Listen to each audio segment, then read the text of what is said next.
rewindo ngon jala bone rewani nden waɗirama ni ɓetoji goɗɗi nela hen hande o ɗi kolliri wonde firtare ala hen kadi jastude woɗɗi woori faggudu leydi Sénégal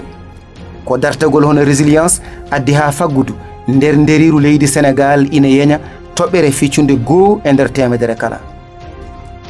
wadde sewnde Sénégal ina ɓula dawi ina ndawa liggeyaji keddi jirbani hono no PSE eɓɓirno ni ina laato sabuno ko jogui yiyande tabinde kanko président Macky Sall omo jogui himme larbade faggudu leydi ndi sembinde entreprise aji ɗi e dartagol mumen ngam ha golle keɓɓito bolol ɓamtare tugnade noon e jiyanɗe kese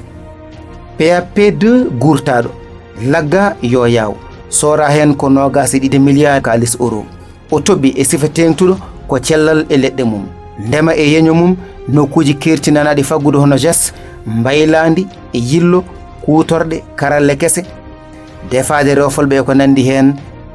tawi ina tawni yelo men so e nangoto gaz e to pétrole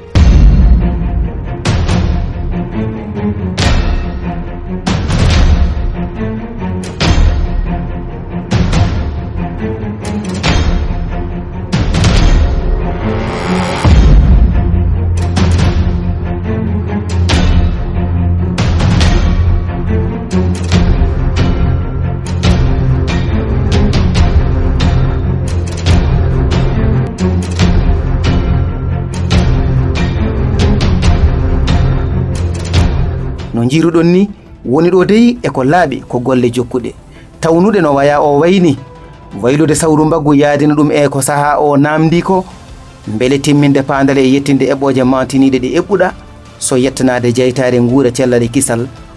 hono no lelniri ɗum PAP2A mo plan Sénégal émergent ko wona ɗum ko Sénégal ko e leyɗele gadiɗe yowde jungo yo ñamale leyɗele Afrique momte ɗonne kadi président Macky Sall holliri hoonare e wonde joom saha e dongre Afrique heddi noon aduna o ina jappi nofuru ina darano Afrique waddata e dartagol hono résilience Covid ete ina weeɗi Sénégal jungo jotodiral e kutodiral ngam ha kala fannu foof e leydi he heɓɓito lawol ƴeesto ƴellito onon joom samana en investisseur dari yeeso mon hande ko Sénégal no didorino e hoorejo mum eɓe ngari tengtinande on wonde leydi mabɓe leydi Sénégal ko pellitandi ɓamtare beele janggo